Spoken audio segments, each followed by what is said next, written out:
What's up, True Heel Heat? True Heel Heat. What's up? True Heel Heat.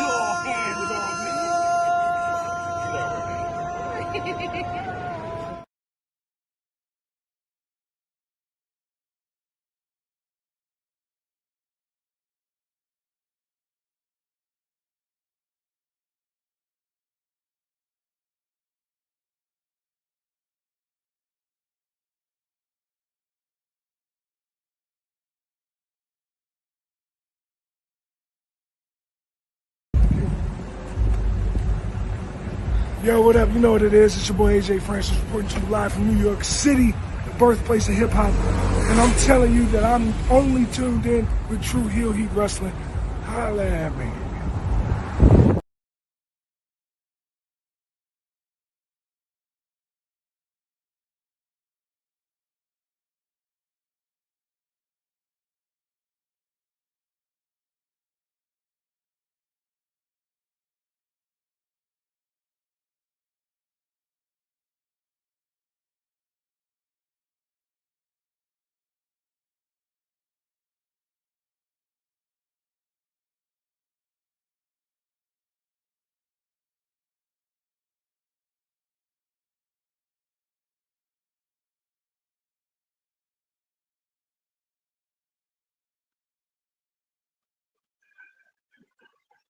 Hello, everyone. It's the hardcore legend Mick Foley wishing a nice day to everyone there, right there at True Heel Heat. Yeah.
It is me, your True Heel Phenom SP3. We are live on the True Heel Heat.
Hello. It is me, your True Heel Phenom SP3. We are live on the True Heel Heat YouTube, Facebook, and Twitch. for our NXT Deadline 2024 preview, discussing this Saturday show from Minneapolis, Minnesota. And I am joined by my esteemed colleague, my good brother, yes, take two over here on the YouTube channel. My good brother from over at Fightful Select, doing all great work, all great reporting over on Fightful Select in regards to NXT. And he joins us for the premium live events. The good brother Corey Brennan is back. How are you doing? I'm good, man. Good. Probably gonna end up doing more stuff where we're both sat here giggling like idiots, but sure, why not? I mean, I was giggling Same at every myself. time. Yeah. I was giggling at myself for the take two because I was like so confused. My computer to pull. For you, and see, my mic is now on my headphones. This is a great start. Love it. Great start. All right. But see, I have a good thing. I have a wired headset. See? I have a wired headset, so I don't have to worry. Yeah, as soon as I turn on my headphones, it goes to that as the mic instead of my actual mic. But here we are. Yeah. But as running the bumpers, my computer fatally went black screen. I literally had to jump on my phone, run the rest of the bumpers and the intro. And then when I finally get my screen back on, I'm like, I log in and enter the studio. I think I'm fine. So I exit out of my phone studio. I think I'm fine. But that video played twice for me. That's why. Yeah. Great start. You love it. You love it over here. But yes, we're off to a smashing start. We're here to talk about NXT Deadline this Saturday, the final premium live event for the NXT brand of 2024. So a lot for us to discuss, a lot for us to preview for this Saturday show. We appreciate y'all if you're joining us live. Appreciate y'all if you're watching us on demand. Remember to show your appreciation back. The simplest way possible is by dropping the thumbs up on this video. You can also share this video with all your wrestling fans, friends, and family on all your favorite social media platforms. If you're new to the True Heel Heat YouTube channel, hit that subscribe button, hit the bell to stay notified for all the great content here. And of course, sound off in the live chat. We love to interact with all of you guys, hear your thoughts, your predictions on NXT Deadline. Who do you think is going to win the Iron Survivor Challenge? We want to know from you. So let us know in the comments down below if you're watching us on demand. And of course, if you're feeling generous, you want to get back to what we do here and you're watching us live, you can send a super chat donation. Any dollar amount matters. It goes back to the contributors that you see on screen with us here. And we always, always appreciate the support. So right off the bat, we got to make an official announcement. We had an official business meeting before today's preview. So the negotiations have been done. I'm going to send him a sword while he's out with dinner with his family, similar to my idol, the final boss, Dwayne "The Rock" Johnson, did for his idol, Drew McIntyre. Corey Brennan is officially a part of the True Heel Heat team for our NXT PLE previews. Did you just liken Irish people to Scottish people? Did you just group us all together? I didn't say he was your people. I didn't say he was your people. I said he was your idol. Yeah, but yeah. Okay, we'll see about that. I'll be here for now on with SB3 for all of them for now on. I basically said to SB3, I'm on them all the time anyway. We may as well make it official that I'll be on them all the time for now on because I don't have anything. I don't do any previews for Fightful, so may as well. And it was kind of like the conversation that a guy has with a girl that he really likes. I mean, we know we've been on a couple of dates. We've been on a couple of dates. I want to call you my girlfriend. I was I was blushing. I was showing my missus. I was like, look at this. Nah, I'm kidding. But we made it official. Be happy either. Clip this for her. Clip this for her. And be like, was it this awkward when we first started? I was like, and I would nod to my missus and be like, yep, it was. Yep. I was this awkward. But yes, we are honored to have Corey a part of the team. He does such great work at Fightful Select, and all his reporting so accurate, so detailed. He goes into everything. So we appreciate him always coming aboard on these PLE previews. But I'm glad to officially announce you a part of the team. No problem, and I love doing these. I do look forward to them a lot. And the one that I did miss was something that, like, I was kind of like, damn, I really wish I was doing it that day. So yeah, I'm happy. So it should be fun, a lot of fun, a lot more of us giggling and thinking that we're hilarious while everyone else is watching. Like, guys, can we get to the wrestling? Well, we got a laugh in the chat from Yeah, Nikki Boy. yeah. He says, y'all made it Facebook official. Yep, it's official. In a relationship. It's not complicated anymore. We got Will Chisholm who says, SP3, put a ring on it. Welcome to the dark side. Corey's embraced the dark side since the first time he hit me in the private message, like, I can curse here? And I was like, Of course. This is the outlaw. We're an outlaw mug show of YouTube channel, but we appreciate it. Nope. See, Raw and Netflix mightn't be changed. That's staying family friendly, but friendly. I can't English apparently, but yeah, hopefully, yeah, we won't stay family friendly. More than likely, well, to an extent, I suppose. You don't want to get demonetized.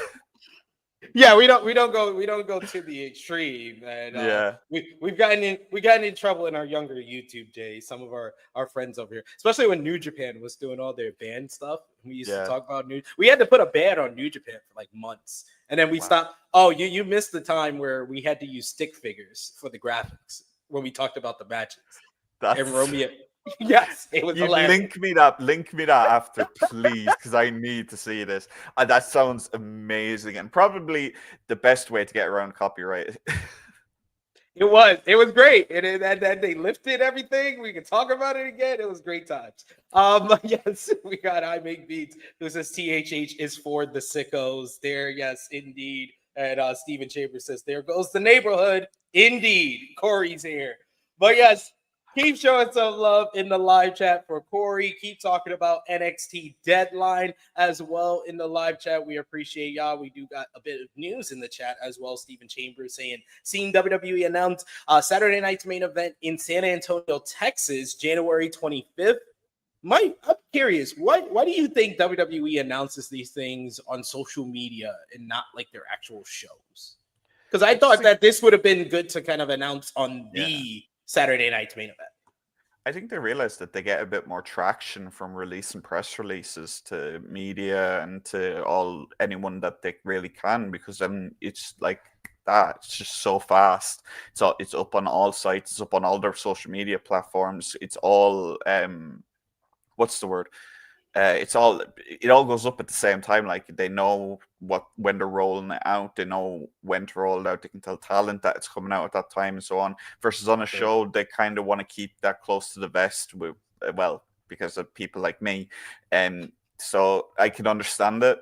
That's the thing. Like, I can always understand when WWE do, or AEW or New Japan do things that will, or really any promotion will do things to kind of like mitigate leaks, and people like to think that drives people like me insane, but it doesn't. To be honest, like, if I can't figure stuff out, then they're doing their job properly.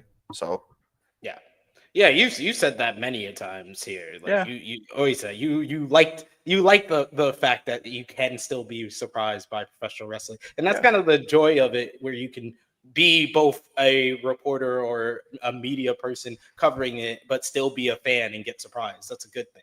Yeah, it's always a good thing, and it's the same with kind of the situation with Deadline. Now we'll talk about it later, but there's a mystery storyline going into this, and like the last we talked, and that's the thing, we talked about mystery storylines in the past with Jada Parker, and it turned out to be Giulia that she was seeing. But at the end of the day, if I can't find it out, I'm just excited as everyone else when the person shows up. I definitely understand that. We got also Nikki Boy, who is an all-time, a legendary person in the chat, who says those six figures were hilarious. My favorite one was Hiromu Takahashi. And the best part was we used to have to figure out who it was on the screen as well. So it's like playing Pictionary. Wilson also says Nick Khan just said Raw is staying the same on Netflix. Yeah, he did say that. I think that the biggest thing that'll be different, and probably the only thing that'll be really majorly different, is they won't mute crowds. That's what I think. That'll be the main difference, because now you hear it all the time in WWE programming. They don't on pay-per-view, which is good still, but on TV at least they mute the chants if there's any swear words or anything like that. So I imagine that'll be the only thing that really changes. I think they'll have more wiggle room if they do decide what they want to do, an edgier storyline, like if they want to do something like Rock beating the snot out of Cody and drawing blood and so on and so forth. They want to do that. There's not going to be as much pushback. I imagine there was a little bit of pushback then because the program is still TV PG. But yeah, I don't think that there's going to be many changes. I didn't really expect it. Everyone was going crazy when the ratings came out for on Netflix, where it was TV mature for SmackDown. Some people thought that was going to be legitimate. I'm sorry, but no wrestling program in the history of this world will ever run a TV mature product, because that product involves a lot of blood, a lot of gore, a lot of swearing, a lot of sex, literally everything turned up to 11. That'll never happen in a wrestling program, because as we all know, the primary draw for wrestling, at least I think anyway, I've long felt it, is children and young teenagers. So I don't think that that'll ever be an issue. And it's also for the ad, the sponsor. Yeah. Of course, that as well. But it's like you look at TV nowadays. Like I don't have the same rating system over here, but I'm aware of what rating certain programs are in the US. Like TVMA is the likes of The Walking Dead, Game of Thrones. You need a lot of everything that drives that age rating up to get a TV mature. So I thought it was a bit silly that some people were taking that as fact when it was just a placeholder. But I don't think there's going to be much difference there. But yeah. We shall see how that transpires. We're only a couple of weeks away from the Netflix move for sure. Mm-hmm. But keep coming with those comments. Keep coming with super chat donations. Always appreciate the love and support. But let's talk about NXT Deadline. And as we start all of these PLE pay-per-view previews, Corey, 0 to 10, what is your hype level, your excitement for this Saturday show? I don't want to say a 10 because I feel like that's reserved for like a really good WrestleMania or All In or something like that. It has to be a big show. But I'd say 8.5 to a 9, mainly based around the Iron Survivor concept itself. I've always loved that stipulation ever since they debuted. I think it's the best stipulation in WWE right now. If it ever makes its way to the main roster, it'd be a brilliant addition to the main roster as well. It helps that both Iron Survivor matches this year are stacked with talent. Even the people that you think are just going to be pin eaters, like I'd say for the women, a lot of people think that'll be Soul and Wren, but they're both incredibly talented in their own right. So you never know. The men's, again, just a stacked field. Obviously, Eddie Thorpe probably won't be in it now. There's a bit of a mystery going on there of who attacked him. I talked about that a little on social media earlier about how interested I am in that. But yeah, I'd say an 8.5 or a 9, just solely based around the Iron Survivor challenges. I think I think honestly I'd go closer to 8.5 because of the NXT Championship match. I think that's really.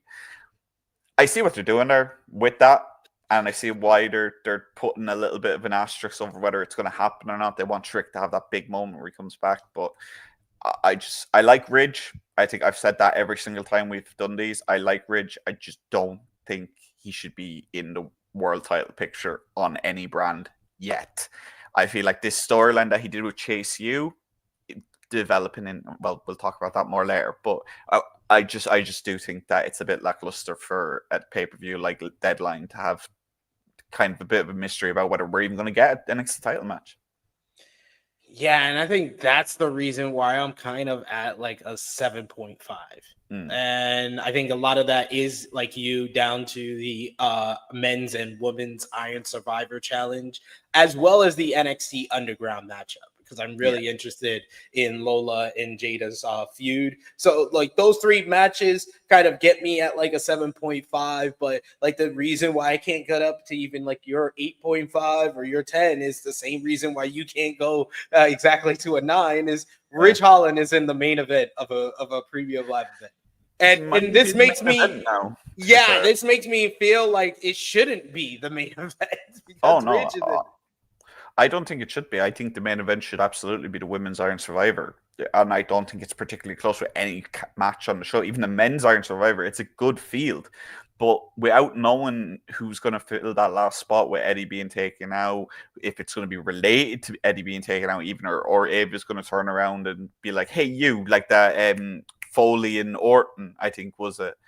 Back in like 2004, Royal Rumble 2004, where Austin turned and just there's something like that might happen. Who knows? But the men's field is great. Like it is a great field, but like it really, there's a sense of dread in me about Ethan Page being this match. And I love Ethan Page. I just don't think he should be anywhere near the NXT title for the time being. Like at least give him like a few months. Months, you can see how well he does with establishing a feud without the championship involved. Like he still hasn't had like a non-title feud since he got to NXT. So I agree with you. I do have that kind of dread that they'll just go back to Ethan Page, back to what they know. But I agree that the field is a lot of fun. But the Women's Iron Survivor is the stronger of the two. That would be my pick. I would say either men's or the women's Iron Survivor should main event because Deadline should be known by the Iron Survivor match. And Iron Survivor has become like the premier match for NXT. It's like the kind of like a staple of it every single year for Deadline, and people look forward to it. And I like the fact that kind of WWE main roster, they got the Money in the Bank is their premier stable. AEW this year has developed their own premier stable with the Casino Gauntlet. Then you got, TNA got the Ultimate X, but I like that NXT has kind of made it different from himself by developing its own way different from anything on the main roster to make it like its own. So I like the fact that the Iron Survivor is that. And last year was the best. That Trick Williams one, the buzzer beater was amazing. And that's kind of my only real kind of like negative feeling about the Iron Survivor matches. It's nothing to do with like how it could be this year. It's how do you get even close to what you got last year with Trick? Because that was just a perfect example of why the stipulation works so well. Trick was down and out of the match, and all of a sudden he had it won in minutes, in seconds almost. Yeah. So that kind of like, and the crowd were kept, not only this, with stipulations like the Iron Survivor, sometimes the crowd has a little bit of difficulty keeping up with everything that's going on in the match, with like points, who's in the cage, so on and so forth. So with not only have that moment go so well, but have the crowd keep in knowing what's going on, not just like not even without having the announcers telling them, obviously. So yeah, that was a lot of fun last year, and I just, while the men's field is great and the women's field is great, I just don't know if there's anyone in either of these matches who can kind of like, maybe Javon in the men's, but even still, I still think it's even a little early for him to go after the NXT title. Like the North American Championship is right there for Javon, and I like Tony, but like Javon needs a belt at this point. You have to reward the fact that kid is not even a full adult in the States yet, and he's one of the best wrestlers on the entire WWE roster. Like I'm comfortable saying that because he is that good. So yeah, I just, that's the one thing about the Iron Survivor that I'm a little worried about, but either way, yeah. Yeah, I think both matches are going to be a lot of fun. I'm looking forward to it, but that's why I'm mainly at the 7.5. So let's talk about that men's Iron Survivor challenge, as it's going to be to the aforementioned Javon Evans, one half of the NXT Tag Team Champions, Nathan Frazier, former North American Champion Wes Lee, Eddie Thorpe, and former NXT Champion Ethan Page.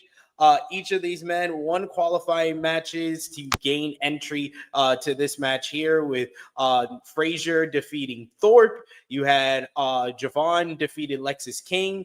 Wesley defeated Cedric Alexander, and Ethan Page defeated Axiom, while Eddie Thorpe won the four-way last chance basically contenders matchup last night on NXT. But unfortunately for Eddie Thorpe, he was then attacked by a mystery attacker and seemingly will not be making it to this Saturday's event. We don't know for sure quite yet, but they set up a story for him going in kind of banged up after the attack last night on NXT. What a field. I think that between Javon Evans, Nathan Frazier, and Wesley, you have three of like the top 5 workers on the entire brand. So I think that it's a high chance that this is going to be great. I think the ceiling for this is this match being good because of the concept that works, because of the workers that are involved in it. And I like Ethan Page kind of being kind of the glue guy or the big man of the matchup. He can work like that. Eddie Thorpe, whether he's coming in with an injury or we have someone else coming in, that's very interesting as well. What do you think about the field? What do you think wins on Saturday? I think the field is incomplete. I think it's pretty much a done deal that Eddie won't be wrestling at Deadline, or if he is, I don't know. I just don't see him making it to the ring for the match. I think that setting up at NXT is a pretty big alarm. Like, hey, he's not going to make it to this match. Like, it would feel a little disingenuous and almost take a little bit away from the attack itself if Eddie's just like, oh, well, I'm okay, I can wrestle. I'm going to go and do the Siren Survivor match where it's a massive undertaking physically. But yeah, I'm great. I'm fine. Yeah, I have no idea who attacked me, but sure, I'm going to go out there and just even though I've shown that you can attack someone in the Iron Survivor match and not make a difference. But hey, who cares? I think that the attacker is pretty obvious. I think it's going to be Hikuleo. Lance isn't. Sorry, I might have pronounced that wrong. I can never pronounce the Samoans' names correctly. Lance Anoa'i. There you go. Thank you. I don't think he's going to be ready physically till the start of next year. Lance, I think he's injured at the moment. See, a lot of people have been really worried about my reporting about Obafemi. So let me just clear things up here. I have a report ready to go at some point. That man is on vacation. That man is in Nigeria living his best life. He's just having time off. Everyone I've spoke to said, "Oh, he's just got time off." That's the only reason I've been given. Not that they've been holding off or anything. I agree that Oba attacking Eddie would be the sensible thing if he's going to replace him. But you can easily do Hikuleo attacks him. And Oba takes the spot. They don't have to be connected. They can be two different storylines going on at different times. So I think Oba being put into this match would be the best thing they could possibly do. Because look at the people in the field. You've got Ethan Page, you've got Frazier, you've got Wesley, and you've got Javon. You've got guys who can jump. Like Ethan Page isn't as bouncy as the rest of the guys. See what I did there? But he can go, and he is someone that if Oba say Oba turned to him during the match after they teamed up or something, that would get Oba a gigantic pop if he turned on Ethan during the match. I think if Oba's in it, he wins. End of story. Whoever replaces Eddie will probably win. So I'm going to say Oba wins if he's in it. If he's not in it, I think Javon wins. Or Wes.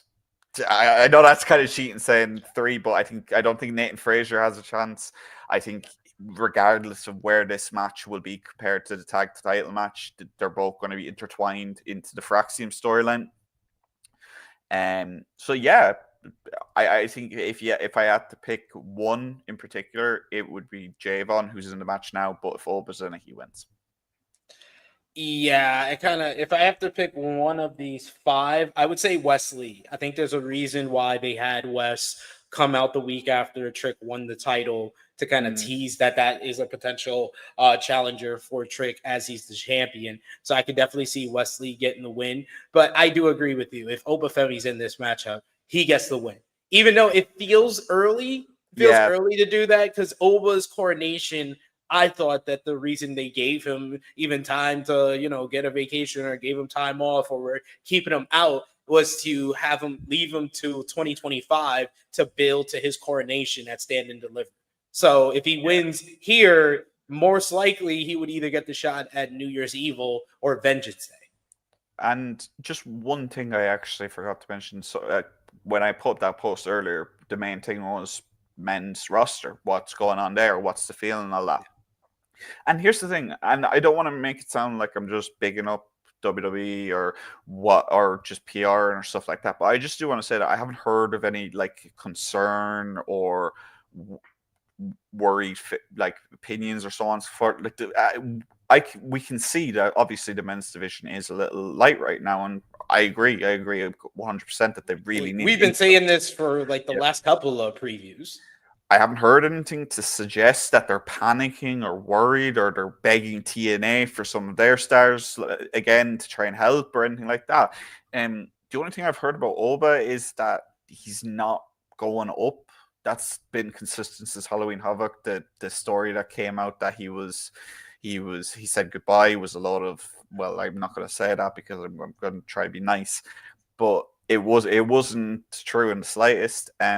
But yeah, I think that Oba is someone who can hold the NXT title as long as he held the North American title, and there's no rush to really get him up yet. So if he does take the title off Trick, that opens Trick up for possibly the Rumble. Maybe Trick is someone I think that could go up now, and this is not a slight on Trick. This is the fact that they have baby faces coming through. They need heels. They need legitimate heels in NXT. That's the problem. They have Sean Spears and Ridge Holland are pretty much the top heels right now. Ethan Page kind of slipped back into the fold. And again, that's not what you want. I know. That was one of the most worrying things I think I've heard in a long time. If you tell me in 2024, Sean Spears and Ridge Holland are your top male heels, this is Wild Woman of Wrestling with a couple of guys at this point. Because when you watch last night's show, it was mostly the women. And the thing is, I like both of those guys. I like Sean Spears. I like what he's doing with Brooks Jensen. I just think that Brooks Jensen should be the one going after Tony's title, not Sean. That's my opinion on that. And that's someone who really likes Sean Spears, has always enjoyed what Sean Spears does. When he was interviewed by Sean, I loved that interview. His insight into the sport is incredible.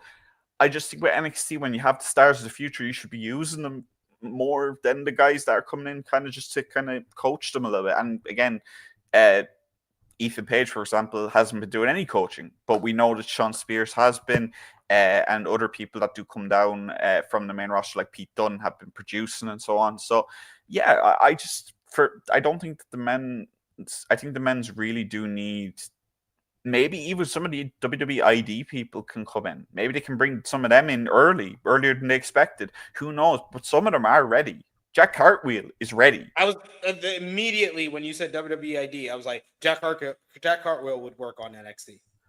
That's a good baby face to have over there. Yeah, he's brilliant. He's fantastic. There's not really much else that I think in the WWE ID that is ready on the male side. Obviously, on the women's side, you've got Kylie Ray and so on who could just walk into NXT tomorrow and be established faces. Like, there's a couple of the guys over there that are talented. They're not really ready yet. But I would say that people like Jack Cartwheel are. We'll definitely see it in the future. Me and you have both talked about this over and over again, how NXT really needs to raid the UK scene if they really, really are struggling. Obviously, raid is the wrong word to use. I don't want to see NXT. I do not want to see the Brit Rest scene or the European wrestling scene have what happened to the NXT UK. But there's a chance, like, not showing the, like, obviously we had Tate Mayfairs, we had Rio, we had Molly Spartan. They were at NXT a couple of weeks ago, so who knows what's going on there with them. I was just told it was visiting for Den, but who knows? That's I don't think Molly Spartan is really interested in signing with NXT. I know she was there visiting her husband Wolfgang, but Rio and Mayfairs would probably help out both sides of the roster a lot. Obviously, the women's side is stacked as is, but Mayfairs would fit in as a heel very quickly. So yeah, I know I kind of went on a tangent there, but people have been like begging me to talk on it.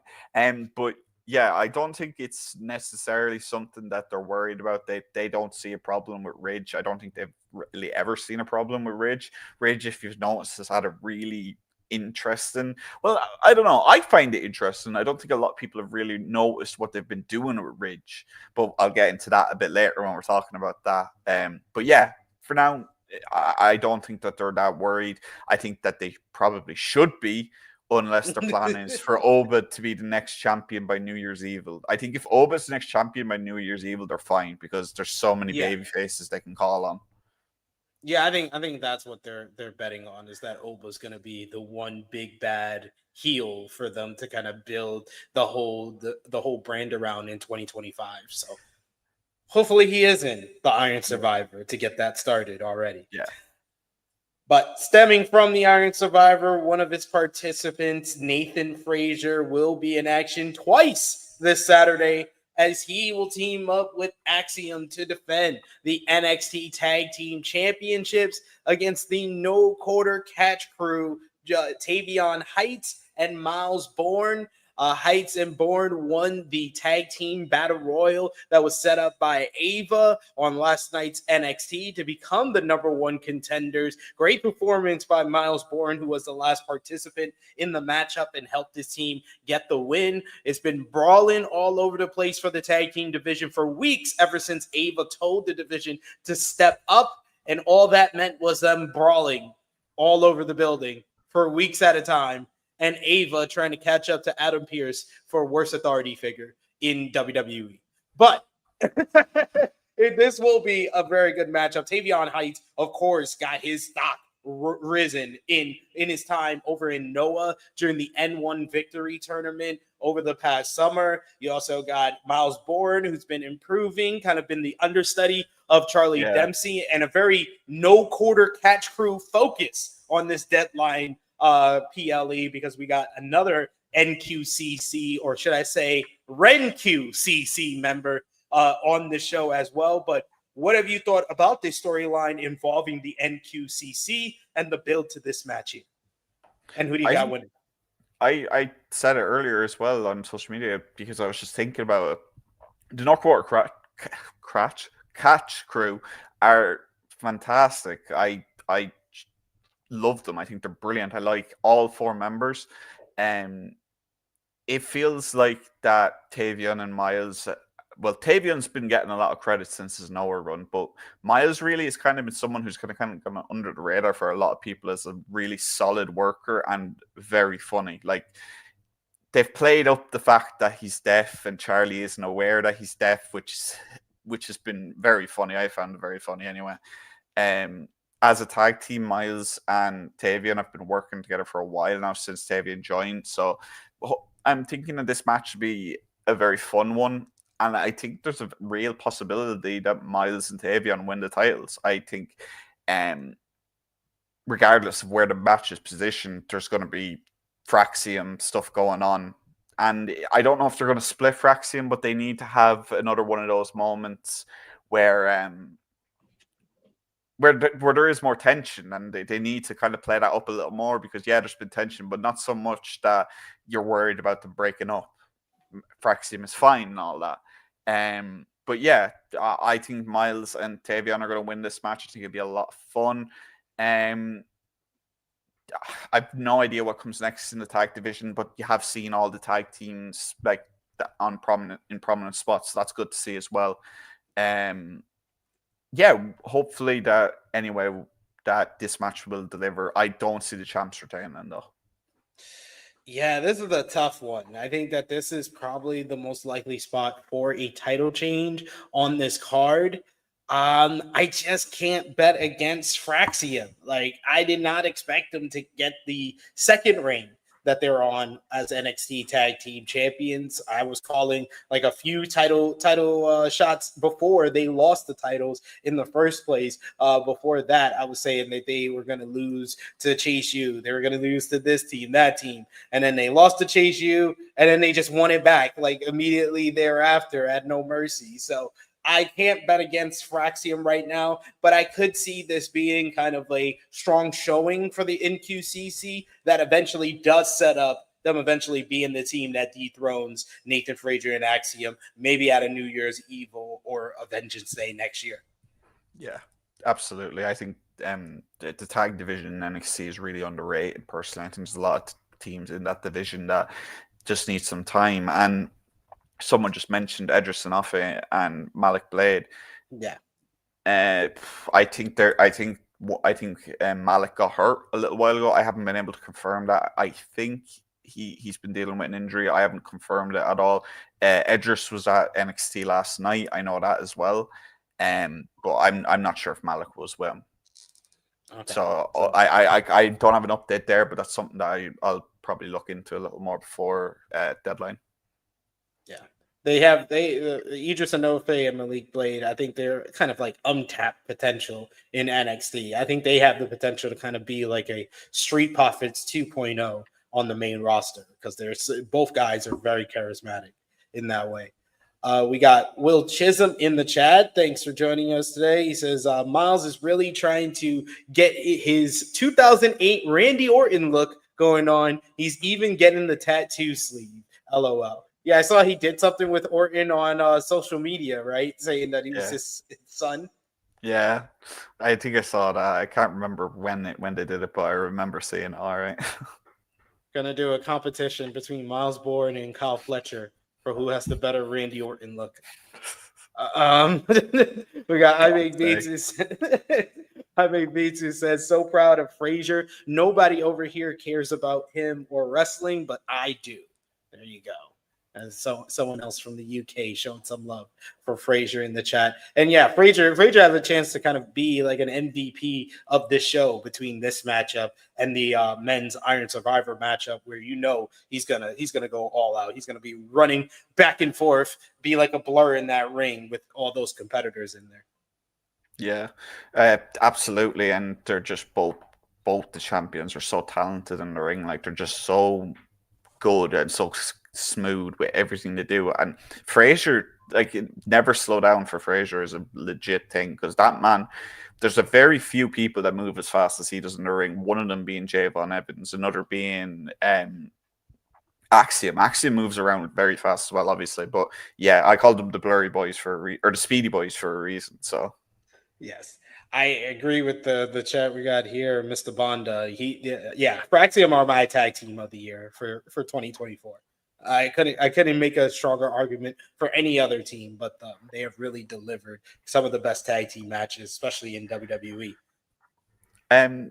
Just really quickly before we move on to the next match, Meiko Satomura is going to be wrestling for Progress and WXW before she hangs them up. So in 2025. So it's just been announced by both of them. That's something that after me and SP3 get off the air, I'll be having to dig very deep into. So hopefully we'll find some more details out on that there. But I just wanted to mention it because Meiko has been so important to NXT in recent years, NXT UK in general. So yeah, it's good to see that she's being allowed to do the end of her career on her terms. Yeah, good news for sure. And I might be back in the UK by that time, so that sounds good. I'll see Meiko in the UK. But we got next up, one of the matches I'm looking forward to the most on this card, Corey and everyone. The NXT Underground makes its return to the brand as we're going to have Jada Parker going one-on-one with Underground expert at this point, Lola Vice. These two women have been involved and engaged in an intense rivalry with one another ever since they had a somewhat friendship or partnership against Fatal Influence, or the enemy of my enemy. the enemy of my enemy is my friend type of thing, but they couldn't get on the same page. This led to Jada walking out on Lola on the NXT CW premiere, which led to a showdown between the two of them and eventually led to a hardcore matchup in the ECW arena in Philadelphia, where these two women went out there and delivered an absolute banger with Dawn Marie as the special guest referee, with Jada Parker picking up the win after cracking a brick over Lola Vice's face. But Lola has still been a thorn in Jada Parker's side ever since then. Lola distracted Jada during her Iron Survivor qualifying matchup and then got physically involved in the Fatal 4-Way Last Chance matchup last night on NXT, pulling Jada Parker out of the ring so she couldn't get involved in the finish of the matchup. This led to Jada, who already heard the challenge from Lola Vice for NXT Underground. She wanted them to lay down those ropes, and she wanted NXT Underground right then and there last night. But Ava decided to have that match go down at Deadline this Saturday. Lola Vice is well-versed in the NXT Underground, facing the likes of Natalya and Shayna Baszler in the past. And now she goes one-on-one with Jada Parker, making her first appearance in the NXT Underground. And this is kind of a key example of NXT's ability to tell these stories outside of their women's championships, outside of the NXT Women's North American Championship and NXT Women's Championship. NXT week to week tell very good stories outside of the titles with their women, which is something we don't regularly see from the main roster. So I appreciate it here. What do you think about this rivalry? Who do you think wins on Saturday? I think they've done a really good job of it's been a kind of a quick build, but at the same time, it's been something that's kind of like gone back as far as the ECW Arena episode. I think that this is a great opportunity for Jada Parker to kind of show out and shine.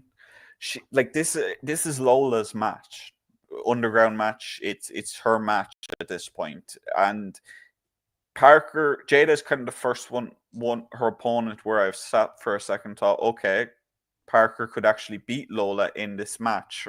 Her whole thing is street fighting and so on. So, and they actually did a really good job on last night's show where Jada rocked Lola with just an elbow, just a step in elbow, which was a great idea. Whoever came up with that, like, just great, because everyone would assume Jada would do it with a hip attack or so on, but just a simple elbow, fantastic. I think it'll be a great match. I think they've really found a good rhythm with these underground matches. They've always been good in NXT. I can't really think of a bad NXT one. We don't really talk about the Raw ones. They weren't really fantastic in the same way. It's just they figured out how to shoot them in NXT and how to agent them and produce them and so on.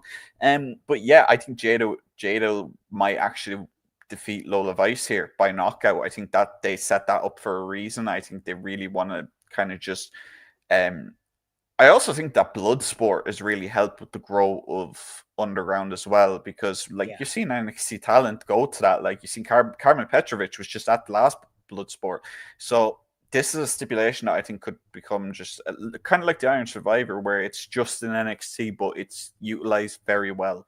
I think if Lola wins, it's not really a big deal. I don't think a loss really impacts Jada or Lola negatively right now. For either of them, it will add a kind of a chink to their character almost, where they will have to kind of develop this kind of doubt or so on. Because if it's Jada, she's lost another big PLE match. If it's Lola, she's lost her big opportunity to kind of like launch herself forward again after that Battleground match with Roxanne. So if I had to pick one, I'd go with Jada. Yeah, I'm going to go with Lola Vice here, only because I think that Jada Parker getting the win would probably be a bigger statement, because I think that with two back-to-back wins in such high-profile matches against Lola Vice, she officially wins the feud, and it feels like the only thing left to do with her is to put her in the title picture, whether it be the NXT Women's North American Championship or the NXT Women's Championship. with Fallon Henley currently having the NXT Women's North American Championship, I don't see Jada going back after that so soon after she went after Roxanne with the NXT Women's Championship, and it created like this heel versus heel dynamic, but made Jada more of a babyface. And they could have leaned into that, like kind of what they did with Lola just before her earlier this year, where Lola was a heel feuding with Roxanne Perez, and then they chose to kind of go full throttle. And we talked about that when we previewed that show, that they kind of went full throttle in that direction with Lola Vice kind of being the sympathetic baby face. But she's kind of come into her own, and she's kind of grown into it, where now she's the badass Latina baby face that she kind of wanted to be. So I think they've grown to that. They've grown to this point. But I think Lola should get the win because this is her match type.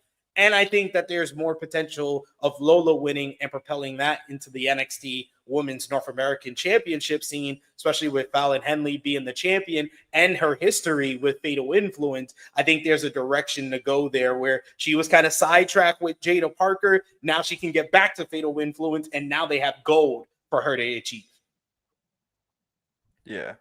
Absolutely. So, and I think it's interesting that neither Jada or Lola are really the heels in this situation. They both just don't like each other and they want to fight. That's literally their entire storyline. It is that goddamn simple sometimes. Like sometimes it just is, and they've conveyed it in a way that has got fans behind it, even though it's only been a short feud. So can't complain about that. I can't say it's really been a short feud because realistically, this has been going on for nearly 4 months. Because this all started with them aligning with each other against Fatal Influence, and that dates back to September. Yep. So this is probably the longest and the best build to any matchup on this card. Because the Iron Survivor stuff started the week after Philly. Trick and Ridge started after Halloween Havoc. So this one dates back longer than that. This dates back to the tag team matchup with Fatal Influence was on the CW premiere on October 1st. So yep. I think they've done a really good job of like keeping them connected, keeping them in this kind of feud with one another. And I think also with Lola getting the win after Jada already got the win in the hardcore match, you kind of are breaking them free from one another with both of them having a win, and then you can come back to it when either one are champion. Absolutely. We got a couple more people in the chat. Mr. Bonda saying Jada Parker is a future NXT Women's North American Champion for sure. Yeah, if I'm bugging it, I would do Lola wins at the pay-per-view. Lola eventually is the one who dethrones Fallon Henley, and then Jada's the one that dethrones Lola. Yep. We got Power Driver Finisher who says, "What's up, y'all? I'm going Jada. We know why, you perv." We got next up, what many people, even sometimes NXT, not really by the way they booked last night's show, but you would assume this is the main event of the show, but we're going to talk about our main event last. But for the NXT Championship, Trick Williams will defend against Ridge Holland. It was at Halloween Havoc. Ridge Holland closed the door, or so he thought, on his rivalry with Chase U, winning the ambulance match against Andre Chase. He got into the face of Bully Ray in the crowd, and then also attacked Trick Williams after he defeated Ethan Page in the main event. Bully Ray made the save, which led to Bubba Ray Dudley and Trick Williams teaming up to face Ridge Holland and Ethan Page in the ECW arena in Philly, with Ridge pinning the NXT champion. From there, Ridge wanted his shot at the title, but Andre Chase came back and wanted one more match with his former student at Chase U, which led to a winner-takes-all type style matchup between Ridge and Chase, where if Ridge won, not only was he the number one contender, but Chase U was dead and buried. It's done if Ridge won, and Ridge did, ending Chase U, but also getting his shot at the NXT championship. Trick Williams has never backed away from this challenge. He wants this challenge, but he feels like Ridge Holland is kind of talked like he was beneath him on NXT last night, calling him bland, boring, and vanilla. but Ridge proved his point that he is dangerous by laying out Trick Williams with the Redeemer DDT on the announce table, with Trick being stretchered out of the CWC. This feud has been going on. Yeah, it's been a feud. I have one question for you, and I'm asking you a serious question because I know you have inside information. Why are they doing this to Trick Williams? They gave him. Wait, let me just break this down. He hasn't had the best run of challengers. Oh my God! Either one of his runs. What are we doing? Because the beginning of 2024. There was no one. I don't think there's arguably no one hotter in this company, not named Cody Rhodes, that was named Trick Williams. I think other than Cody Rhodes, there's no one hotter than Trick Williams at the beginning of this year, coming off of that matchup with Ilya Dragunov at Vengeance Day, and then Carmelo Hayes turning on him, and the great build that they had to Stand and Deliver. He gets the win at Stand and Deliver, gets the win in the steel cage matchup, beats Dragunov for the NXT championship. Then they basically tease. They put him in a love angle with his real life girlfriend, Lash Legend, for a few weeks. They teased that he was going to feud with Noam Dar and Metaphor. Then they said, hey, we got this guy from AEW. We're going to have him come over here. We're going to have him feud with the Ethan Page, which I thought was a great 2-week build to Battleground. But I think that what they didn't do is watch that matchup and be like, I don't think we should build a multi-month storyline around these two. They don't seem to have chemistry. Yet we got 5 months of Ethan Page and Trick Williams coming off of that. 5 months. They put in Shawn Spears and Javon Evans, and it was a great match at Heat Wave where Ethan Page won the title. But it was 5-month storyline with two guys that didn't have too much chemistry, had a whole bunch of matches that can be described as solid to mid. And then coming out of that, they put him with Ridge Holland. Why don't they like Trick Williams? Do they not like Trick Williams, or are they not watching the same? Like, literally, we just talked about a matchup with Jada Parker and Lola Vice. And the one thought I had in my head where you was talking about it was kind of a short build where I understood where you're coming from is because I don't think that match was planned for Deadline.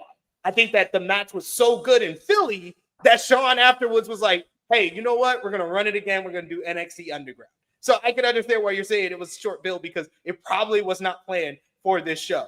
This was planned for this show since the last PLE, which means it was planned for the show before Halloween happened. What did they watch that made them think Ridge Holland was the great choice for your world title scene? What are we doing, Shawn? I like I said, I like Ridge a lot. It's a very clear arc that they've gotten going through at the moment, which is it's not great for the NXT title picture, but it's I think it's good for Ridge. Ridge has been built up as this ever since like he's come to NXT. The story has been he hurts people, which I've said multiple times that I really don't know which side I really fall onto. Is it too much? Should he be doing it? Is it okay? More often than not, I think I've landed on I'm okay with it as long as he's okay with it. I think that's the whole point of his story. The story was he didn't want to wrestle because he was hurting people. That was the story. He comes back, he finds Chase U. Chase U find him. They didn't even really explain why that was such a big influence to other than Thea for some reason. I think that's the whole point is that and they did it like a brief bit with Shawn Spears where they were like, embrace it. And then he does, and now he's hurting people and he's getting people stretchered out. He destroys Chase U. That's done, even though it's not forever. And apparently they already have more students coming. And that's not a report. That's what they teased last night. Yes. Or not? Was it last night or was it last week? Last week was the skit where it ended with Mr. Chase and yeah, down the hall. Yeah, and I don't think, but they couldn't even wait a week before they started teasing it again. They couldn't even do a goodbye segment without, so you know that's coming. But Ridge taking out Trick, that's the whole. I think a lot of people were like, "Oh, they're trying to just protect the division, and they might not go through with the match." They're going to go through with the match. I'm sorry. The whole point of that is that Trick comes back. He shouldn't be medically cleared, even though he will be medically cleared and he'll be allowed to wrestle because apparently medically cleared is just can mean anything these days. But that's the thing. You have him stretched it out. You have all this. That's the whole point. They want to make Trick again. They want to make Trick this guy that like typical babyface rises above the pain and suffering to make sure the bad guy doesn't win. That's what they're doing. People are thinking, oh, they're trying to protect the division. They're trying to protect the men's roster, all this, that, and all these conspiracy theories. They've been building this story the entire time Ridge has been in NXT. Yeah. It's been building to this the whole time. So I personally think that the match will be fine. If for all we know, they could turn it into just a brawl that goes everywhere and they could end up stealing the show. Who knows?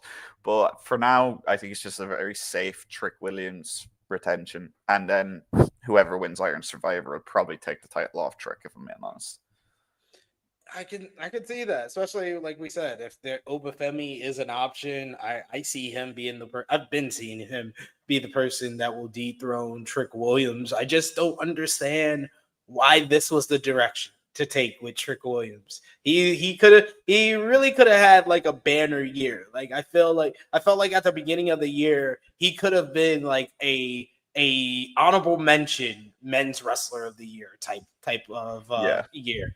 But they did him no favors with the contenders, the challengers that they had for him once he won the NXT championship, because all the guys that he developed great chemistry with, the Dragunovs, the Mellos, the Braun Breakers, all got called up. Yeah. There we have it. Call me Mr. Bonda says, Hurt Syndicate hurting people, check. Or Ridge Holland hurting people, trash. Yep.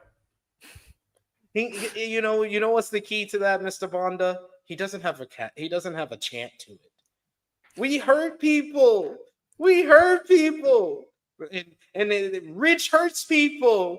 Hurts people. It's the same thing. It's very similar, I think, in the way that they did the AEW did the whole Tiger Driver thing. And I know it's not. It's just, let me just go with this a little bit first.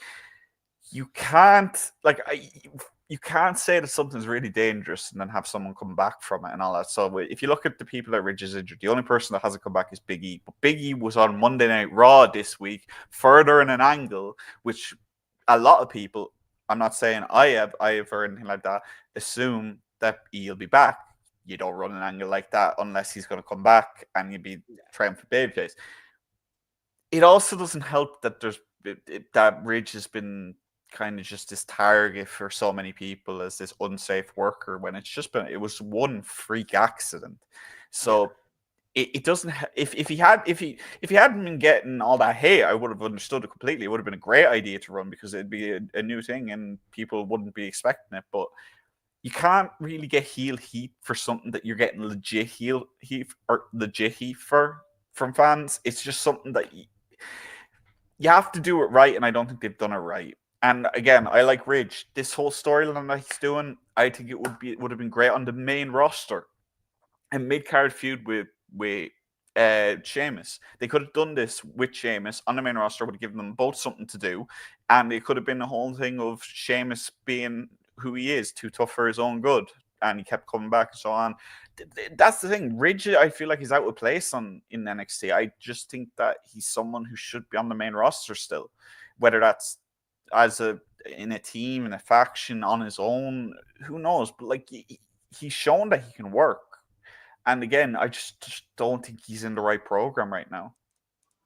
Yeah, I honestly, I don't. My reasoning why I'm upset that Ridge Holland is in the main event has nothing to do with him really hurting people, because I don't make jokes about what happened to Big E or any of the angle that they're doing here. Honestly, I don't want Ridge Holland in the main event because I think that he's boring, which they actually said last night. Like, don't tell us something that's true. Like, don't tell us. Like, if it's something It's like when Cena told Austin Theory that at least they don't pipe in crowd noise. You don't say those things on television.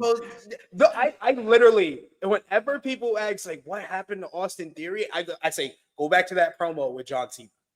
That promo with John Cena is what nuked whatever Triple H wanted for Austin Theory. It got nuked with that one promo. I just want to address one response. Carl22 says, well, it wasn't one. He also injured Johnny back. Yeah, but here's the difference, Carl. Both of those incidents were Ridge received no hate for either of them. Both cases, it was very, very clear that they were not his fault. The belly-to-belly with Big E, a lot of people blamed him because if you watch that video once, you would think it's his fault. He didn't do it, but it was just a freak accident. And I think here's the thing, and this is one thing I do want to say as well. There are people out there, and I've said this every single time we've talked about Ridge Holland on here. People need to stop blaming him for Big E's injury one way or another. Whether they're doing it in storyline, whether they're not, stop blaming him for Big E's injury. It was a freak accident. He couldn't have done anything differently than he did. It was a simple miscalculation from both him and Big E. Big E has been very honest about that fact. He has told people to leave Ridge alone. And people continue to do it. It's so much so that when they did the angle with Ilya Dragunov, where he was stretched out during a double taping, so much so that I had to release my report early because there were so many people calling for Ridge's job. People were like, "Why are you reporting this? Why?" Like they say this all the time with injuries. Why do you report this? Why don't you let us just have the thing? Because people are assholes. That's why you have to. Ridge Holland. Yeah. Ridge Holland was having his job called for. He was called this, and this. His family was brought into it, things like this. People were saying he should have retired after Big E, should have known better, stuff like that. That is never okay. It doesn't matter who it is, unless it is a genuine someone who is deliberately injuring people, who we know very well who these people are, who are unsafe. It always leaks when these people are unsafe. Ridge Holland has had not one wrestler come out and said that he is unsafe. The man whose neck he broke intentionally, some people like to say, came out and forgave him immediately. Do you know what he did? He bought him meat. That's what he bought Big E. That was his apology, and Big E accepted it. So shut the hell up and stop accusing him of being unsafe and all these things when he's only been involved in one injury that you could even remotely believe is his fault. Because Pretty Deadly, I think it was very, very clear that Elton Prince landed awkwardly. And on top of that, then the Johnny Gargano incident, it says a lot that I don't even remember that incident well enough. But when I was reminded of it, I remembered, like, you can't just say that someone's unsafe and run with it because one freak accident. It's never been like that in wrestling. It's never been okay to do that. If someone is a repeat offender, sure. But Ridge has had one significant moment where he could be somewhat blamed for an injury. The guy didn't blame him for it. The company didn't blame him for it. And any fan with sense didn't blame him for it. So honestly, I know I'm ranting a little here, but I've said this every single time. And it feels like it's falling on deaf ears. And it's you have to reiterate it when it feels like that. You kind of have to repeat yourself and go on the rant to kind of like get that point across, because people will hold on to stuff unless you hammer it home in their head that this is not right, that what you're saying is not the truth, it's actually false. They will keep going and be like, well, no, I'm still right. There's some people that's like that out there. There's more people out there who will call him unsafe when there's actual wrestlers who've been reported as unsafe, that these people just stay lips sealed about. They won't say a word about them or anything like that. But for some reason with Ridge, people just it bothers me. I'm not even like a huge fan of Ridge. I've said that. Like I don't think he should be in this position or anything like that. But at the end of the day, no pro wrestler deserves to be made feel like an absolute horrible person because they miscalculated a throw that the other guy also miscalculated. But yeah, that's that rant. This match, Trick wins. Yeah, there's no debating that. I think that we both got Trick Williams, and most of the folks in the chat seem to agree as well. But finally, we got what we believe is the main event, should be the main event, hopefully will be the main event. The Women's Iron Survivor Challenge, as we got ZARIA, Stephanie Vaquer, Ruca, Wren Sinclair, and Giulia will all be competing the Iron Survivor Challenge, which is the 25-minute battle between all 5 ladies. It starts out with 2 every, I believe it's 5 minutes. A new participant enters the matchup until all 5 are remaining. When they get pinned, they go into the penalty box. They receive points for a pinfall or submission or any type of win that they get. And the person who has the most pinfalls or submissions at the end of the 25 minutes will be the winner. All of these ladies won qualifying matches to get here. So Ruca defeating Cora Jade. We had Kalani Jordan and Giulia went at it in their contenders matchup, with Giulia picking up the win. Stephanie Vaquer picked up the victory over Wren Sinclair, while Stephanie Vaquer picked up the win over Jada Parker, while ZARIA picked up the win over Wren Sinclair. And Wren Sinclair finally was the last participant, winning the last chance fatal 4-way last night on NXT. She's trying to bring it home for the Wren QC. So Ruca trying to finally come through on all her potential since coming to WWE, while our 3 newest faces in the NXT Women's Division, as a lot of the internet, the African American NXT fans have been calling them, Dwayne, LeBron, and Bosch of NXT, the big 3 of NXT, ZARIA, Vaquer, and Giulia here, all in this matchup.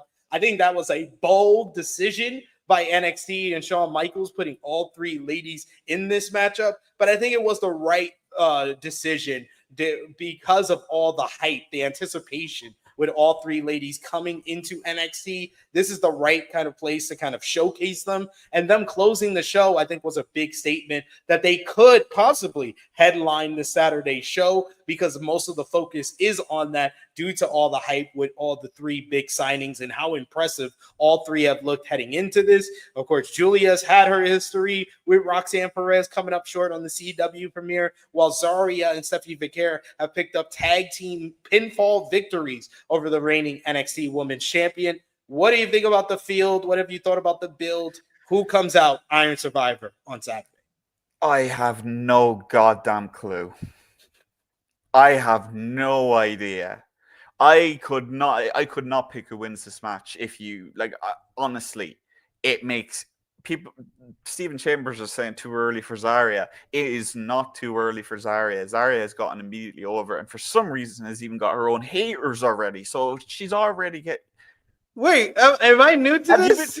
Have you not been paying attention to the fact that ZARIA is very clearly only getting pushed because she's friends with Rhea Ripley, even though they've never met before and they never wrestled each other before, because Rhea was long gone from Australia before ZARIA came through? Yeah, it's really cool. The same way that people said it, like Lyra Valkyria. What? Oh God, I can't speak that fast. I was trying to do it really fast. I couldn't. But why? Why is this? Apparently, right, you know the way everyone says that Lyra Valkyria is an industry plant because she's Irish and she had the thing with Becky. People said the exact same thing about Rhea and ZARIA, even though the only time that Rhea has said anything publicly was at Elimination Chamber, and she just said Delta's awesome, and that's it. But for some reason, that means that she's only getting pushed because she's friends with Rhea Ripley. I hate wrestling fans. Most importantly, I hate wrestling stans. Stop being obsessed with celebrities. It's weird. Yes, agreed. Anyway, now that well that's done. over, if you really forced me to pick someone, I'd say Stephanie. I think Stephanie has been. I don't want to say she proved herself by how quick she signed and jumped on shows and canceled bookings and so on and so forth. I don't want to say she proved herself there, but she definitely got a bit of attention for that. She has that pinfall victory over Roxanne. Giulia came up short already, but the thing is, Giulia could either. I think that she could win. I think Giulia could win. I could see Stephanie win. I could see. To be honest, I could see every single woman in this match winning, and that's saying a lot considering that Sol Ruca and Wren aren't as well known realistically as the other 3 international stars. I think that's what they're going to play up that fact a lot during this match. I think you're going to see a lot of moments where you think, oh, Wren and Sol are just going to be cannon fodder. I think they could be 2 of the names with the highest points in the match if well, if neither of them win, I think they might do that in a kind of a sneaky way, kind of just to kind of establish them a little more against these stars. We talked a little earlier about recapturing what Trick did. I don't know who you could do that with in this match. I think you could do that with probably Giulia. I think Giulia is the clearest babyface out of the three of them. Stephanie's kind of been herself, which is, if anyone's watched Stephanie outside WWE, you know, her character is kind of just in the middle, kind of anti-hero-ish, kind of mainly heelish when she wants to be. And Zaria's just going to kill you and move on. That's all she's going to do. So, so I think this match is going to be a match of the night. I think it's going to be one of the women's matches of the year in WWE. I think we're going to see a lot of spots where people are going to come off pinfalls and they're going to get hit with a strike or some kind, or a spear in Zaria's case. And I think we're going to see a really cool soul snatcher. I think we've said this before, Battleground, where we were going to get something cool. I think with this match, you're setting up with 5 different women facing each other. You're setting up for something cool. I could see also her going for a soul snatcher and Zaria saying, I don't think so, and countering it with power, because that would be impressive. I know I'm kind of rambling. I always do. But I think we're going to see Giulia and Stephanie turn on each other in this match, whether it's competitively or in a more distinct way. Think of a way you could go with this: is Zaria winning and Giulia and Stephanie feuding with each other up until Stand and Deliver. You could do that. We all know that match is coming. We just don't know when. In that case, then you can Roxanne can keep the belt until even longer. And to be honest, Roxanne's been killing it, so I'm in no rush to see her lose that belt. Only reason I would be in a rush for Roxanne is that I believe she's going to be in the 2025 Women's Royal Rumble, and after that, she's getting called up. She's getting the Tiffany Stratton treatment, as I like to call it, where Tiffany was in the 2024 Rumble and then immediately debuted on the main roster after that. I think that's Roxanne's fate. So I think the winner of this Iron Survivor matchup will be the person who is the NXT Women's Champion going into 2025 or throughout 2025. And I think that should be Stephanie Vaquer. I think that Stephanie Vaquer, out of all 3 of these sightings, and all 3 of them have been successful and are getting over, if not over already, with the NXT audience. But I think that Stephanie Vaquer has just been such the smoothest transition out of all 3 of them. I think that Zaria has the type of character that it just is going to translate wherever she's at. While Giulia, I think she's been a little slower, in my opinion, as far as transitioning to the American kind of style of professional wrestling and being on television in that right, while Stephanie just oozes charisma, oozes, as the cool kid says, that aura. So I think that she's the type of person that you can have beat Roxanne. And then I do agree with you, what you said, though. Immediately turn her heel. Just have her beat babyface for the Roxanne match, beat Roxanne, and then immediately turn heel, because I think that will work better for the Vaquer versus Giulia matchup, is if Stephanie is the heel in the matchup. And that would probably be my NXT Women's Championship matchup for Stand and Deliver, Stephanie Vaquer versus Giulia. I think this match is important for a lot of reasons, but one of them is that, like, I feel like since Daniel Garcia's kind of not flip-flop on negotiations, let's say, where everyone was making those memes about like the NXT women and so on and so forth, I think they really, like, and I hate that I have to say this, but I feel like they need to have a really, really good match to stop these kind of comments happening. Hey, we're more than just eye candy. We can fucking go. That's what we need to see. And I hate that that's the case, because the women's roster on NXT is being booked fantastically. I don't know if you would say that the NXT division is the best in terms of quality of the roster, because I think AEW, you've got Stardom, you've got so on and so on. I feel like that, but it's definitely the best booked. They're the primary part of the show and so forth. But just, guys, stop being weird about it. Stop objectifying every goddamn woman you see. It's weird. Just stop. Weird. Just stop, okay? Please. Thank you. Anyway, Day says, I wish Giulia and Stephanie didn't brawl with each other yesterday. Feel like they should have waited until Deadline. I do agree with that, because I thought that was really strange during that closing game. I saw it as I saw it as kind of like competitiveness between the two. They're both of the same kind of like wrestling training of kind of mutual respect by beating the crap out of each other kind of scenario. We know Giulia is coming from Japan and Stardom. We know Stephanie is coming from Lucha Libre and CMLL. So yeah, I don't have a problem with them brawling already. I think the reason that they set that up was because they're going to do something a bit more, a bit more blatant and a bit more, oh my God, Stephanie, what have you done? Blah, blah, blah. You're an awful person, Stephanie. Yeah. Something like that. Yeah, Roxanne Perez started it, but I feel like if anyone's going to finish it, it'll be Stephanie or Giulia. So, yeah, I think ZARIA might actually win this match. I think she actually might have more of a chance of winning than Stephanie and Giulia, because I really do feel like that they're building towards a program against each other before they even reach the belt, because everyone's expecting, no, it's going to be the NXT title bout at Stand and Deliver. No chance of it not being anything else. So I'd like to see them. They don't need the title. I'm sorry, but Giulia and Stephanie don't. Zaria's a little less known, so I think a title run for her, and then Zaria gets ended by the winner of the Giulia and Stephanie match. I think that's how I'd book it personally. But call me Mr. Bond says maybe a Cora Jade transition right in between. I think she needs a win. I think she needs to start winning first. I think she's actually, I think she's improved in her time off though. I think she's gotten really good. I think she has gotten really good. Not in the sense of like she's like a Giulia or a Stephanie Vaquer or even a Roxanne level, but she's a lot better than where she was at when she left. You can see that in the way she moves. You can see that and to be better off a knee injury. I think we all know at this point that if you shred your knee, good luck. It's going to be a rough time coming back. Look at all the great wrestlers who have come back from knee surgery and never been saved. Seth Rollins was moving better than any wrestler in the world before he tore his ACL. I stand by that. Like if you go back and watch some of his Shield like matches where he's just flying everywhere. Watch the Shield versus the Wyatts, like, and then watch how he moves now. Yeah, I was like, fresh ACLs. Seth was different. He was different than losing it. And I think that's another thing as well. And this is something that I think that goes without saying for most wrestling fans. Stop expecting wrestlers who went through traumatic injuries to be exactly the same when they come back.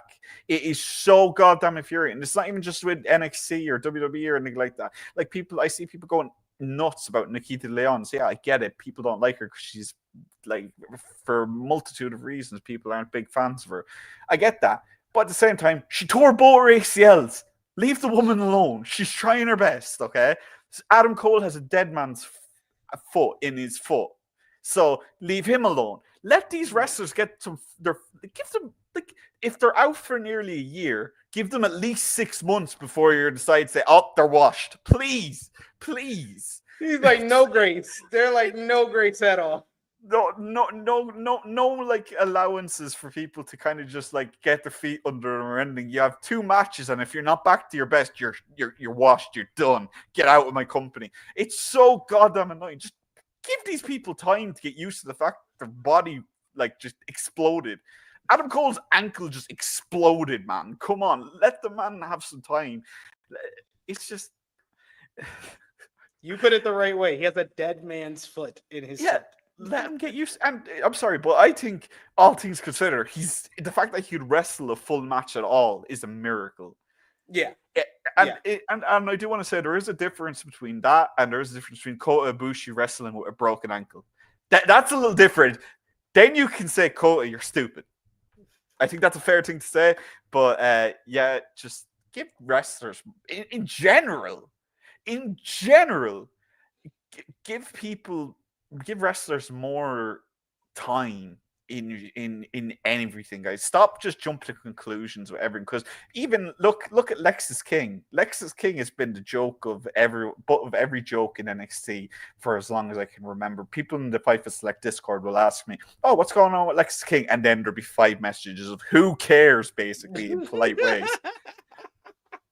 But then last night he has one good match, and now everyone's like, oh, we've been wrong. Like, Make up your minds for one. Fickle. They fickle. Yeah. They fickle. Yeah. I think Yeah. Lexington Team's been working better since he trying this babyface run. Yeah, and fair play, fair enough. Like, I'm impressed. I thought it was good, and people are like, "Oh, he's been watching the Kenny Omega tape again." I'm sorry, who else's tape should he be watching? Exactly, like that's a bad thing. Watch Kenny Omega and Will Ospreay. I think that's not a bad thing. It's the same thing on the UK scene right now, where everyone's like, "Oh, they're all Ospreay clones." Again, and like. These are the best wrestlers of the generation. That's what you should do. Look at the amount of people that are clones of people from the Attitude Era and so on. Roman's entire shtick is just a kind of, not an improvement, but an extension of The Rock. That's what it's always been. So Roman's whole wrestling style is just a combination of the Attitude Era brawling with Goldberg. Yeah. That's all it is. That's all it is, if you really think about it. So you know what? If Lexis King can do Kenny Omega's moves even half as good as Kenny Omega, that's a good thing to me. And before we do finish, though, I do want to say someone said it. I can't remember who said it, but someone said that a good WWE ID would be Sunshine Machine. Yes, absolutely, 110%. I can't remember who said it, but I seen it and I wanted to acknowledge it because Sunshine Machine are probably one of the best tag teams in the world right now, and they're finally getting more kind of attention, especially in the US. So yes, absolutely, 110% Sunshine Machine. And I will also add to that there's other UK talent right now that if they could get ID'd, they should be. I'm shocked that no one from Europe has been ID'd yet. Absolutely stunned, to be honest. Yeah, if they could get ID'd, I mean, WWE just watched the Super Junior Tag League and then sign up the Velocities. Them too. Yes, and sir. Those guys are so good and had a big platform in the Super Junior Tag League. What's odd about the Velocities, I've never heard of them being present at the Elimination Chamber tryouts. I never heard of Velocities being at that. I heard of a couple of Australian names who were there with ZARIA who impressed, but it looks like ZARIA was really the only one who was offered a deal or anything in general from that, which is it's a little odd. Usually with these tryouts, you see a couple of names getting signed, but but other than that, I just really wanted to mention Sunshine Machine because they're both awesome dudes. TK Cooper and Chuck Mambo. If you haven't already, guys, if you haven't seen, I don't know if you mind me saying this, but I kind of want to shout out their ceasefire now in the UK for Palestine, guys. If you haven't already, go check them out. It's run by Chuck Mambo and Gio. They're both fantastic people. I've interviewed them before. Go check them out because they're an awesome promotion. All of their profits go to aid for the people of Gaza. So it's all just humanitarian aid for people. I've had people kind of go like, "Oh, it's going to Hamas and so on and so forth." It's all humanitarian. Please just go and check them out. Chuck is an awesome guy. He's a great guy. So's TK. They're all just keep an eye on them and do keep an eye on Pro Wrestling Ceasefire because they did just actually announce something earlier where they will be streaming their events from now on, which is awesome news for anyone who isn't able to see their events live. I didn't want to shill. I don't want to sound like I'm shilling for them too much, but like I said, guys, it's for a great cause. They're great people. Check them out. You can show all you want because you're a part of the team now, sir. Komi Misabanda says, yes, the current undisputed British tag team champions. We do have a couple of super chat donations here. First up from Will Chisholm. Thank you so much, Will. He says, it pops me that Giulia is saying without saying she wants Megan Bayne to be in NXT so they can wrestle, LOL. I mean, Megan Bayne and Giulia had one of the more underrated women's matches of this year. They had an absolute banger earlier this year for the NJPW Strong women's championship. So I wouldn't mind them going at it again. And Megan Bayne is probably like one of the more curious and confusing AEW stories in recent memory. See, all I've heard on Megan Bayne is that there's interest in NXT. I haven't heard anything past that. I've just been told that she's on the radar. She has been for a while. I haven't been able to confirm like who's very, very significantly interested in her, because as we know, Regal has been helping with scouting. It could be a case of he's been very intrigued by her. I'm not sure yet, but Megan Bayne is someone that no matter where she lands, she's going to be a star. She doesn't have the same issue that say Camille has, where Camille is a little bit more robotic than Megan. Megan feels like she adapts to situations very well. Megan is someone that I think no matter where she goes, she's going to be great. Giulia, as far as Giulia is saying without saying, I don't think it was without saying. I think she just blatantly said, "Please come and join me here," and that's fine. That's completely okay too. She's working somewhere. She wants someone she likes to come work with her. It's not that big a deal. It's not that deep, guys. It's a completely normal reaction, and it doesn't mean that Giulia can't stand any wrestling outside WWE. There you go. And also, and I would say as well to people that think that she was saying wrestling, go read her blog that WWE have allowed her to keep doing that since she signed. Read what Giulia had to say about learning the WWE side. People are like, "Oh, it's going to ruin her," and so on and so forth. She's enjoying it. She's really enjoying it. She loved her match with Kalani, and that was probably the most WWE style match she's done so far. So, whatever way you think about Giulia and Stephanie and so on being brought in and placed in NXT, they're enjoying it. So, at the end of the day, that's all you can ask for as fans, to be honest. Just let the wrestlers enjoy what they're doing. Let the wrestlers wrestle, please. And we got another super chat donation here from I Make Beats. Thank you so much. One of our members, I Make Beats, who says, "Thanks for the stream, guys. Welcome aboard, Corey. Yes, indeed." Showing some love. You guys have been great today. Appreciate the super chat donation. Appreciate all the support. Put any final predictions for NXT Deadline in the chat, or if you're watching us on demand, in the comments down below. These have been our predictions. We want to hear from you and hear what you think. And of course, we want to thank Corey, as always, for joining us here, now making it a regular thing, making it Facebook official with us here at True Heel Heat. Appreciate you coming on board, but I want to give you the floor to let everybody know where they can follow you on social media, where they can see all your great work at Fightful or anywhere else. The floor is yours. Okay, guys, as usual, my @ is on screen at Corey Brennan FF. You can follow me there. You can follow all my takes that will either make you tear your hair out or agree with them. There's no really in between. If you want to see my reports, guys, Fightful Select, for example, just this week, NXT Scoops thread, we had a lot of Survivor Series info. I had a Survivor Series health update where we first reported that Bronson Reed was dealing with injuries to both ankles. We reported Jacob Fatu was okay. That was a big story that kind of went crazy over the weekend as well. And I have European wrestling news as well from around Europe. It's not just the UK, it's not just Ireland. I've expanded now to covering wrestling in France, in Belgium, in Spain, in every country that has a significant scene on Fightful Select. So just roundups every week or so. And yeah, guys, you can go check out my most recent interview with 17-year-old Leon Cage on the UK scene. He just had an absolutely phenomenal match with Michael Oku at the 229 for Rev Pro this past weekend. It is up on Fightful Scraps. You can go check that out. And yeah, guys, I hope you guys did enjoy this, and I look forward to being here for every premium live event for NXT going forward. Hell yeah. We do have a bit of breaking news when we were finishing up here. TNA just announced that they are heading to both Los Angeles and New York. Rebellion will take place in Los Angeles, California, while the bigger one is Slammiversary going to be in New York City, but they are running the UBS Arena, which is the arena in Long Island that AEW usually runs shows out here. That's an arena that holds about 10,000, 11,000 folks. So it's probably the biggest arena that TNA has run in like a decade. So that's a huge deal for TNA. So want to see if that's related to what we're talking about here with NXT. See how, or do you know anything else? Like, what's the latest on that? Because we haven't seen a lot of crossover in the last couple of months.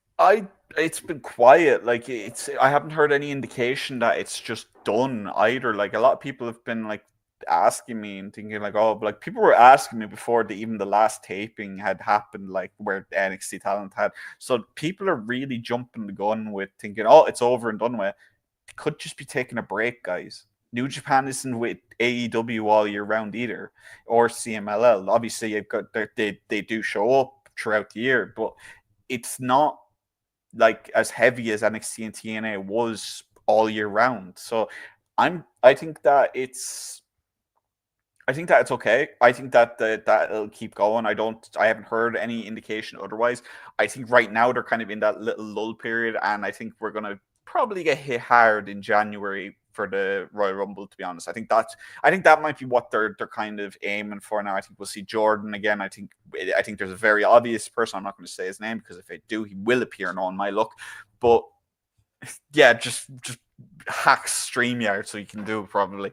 But yeah, I haven't heard anything. All I know is that every talent that has kind of gone to TNA, the younger talent, you got the likes of Kendall Gray and so on and so forth, who have been in TNA, they've all been happy with. There hasn't been any complaints about working TNA events. You've seen Bloodsport happen, so Karen Petrovich was on that card, so I wouldn't be surprised if TNA stuff continues. I think they're in a period now where both brands are trying to kind of establish their own product right now, more so than their relationship they've already established. And to be honest, we could see some. I haven't heard anything on a combined event. I want to say that first. Everyone's been asking, is it going to be a combined event like Worlds Collide? Haven't heard of that. A lot of people are excited about the possibility. I think they could end up running it before Stand and Deliver if they're smart. If they place it in between New Year's Evil and Stand and Deliver, I think they could easily make a very awesome, very fun event. And if it does happen, I'm going to say it again. I've said it a million times. Give me Leon Slater versus Javon Evans. Just give me it. It's all I want. It's the one TNA WWE match I want. Leon wants it. Javon wants it. Do it. I want Josh Alexander versus Ethan Page, but I'm Canadian.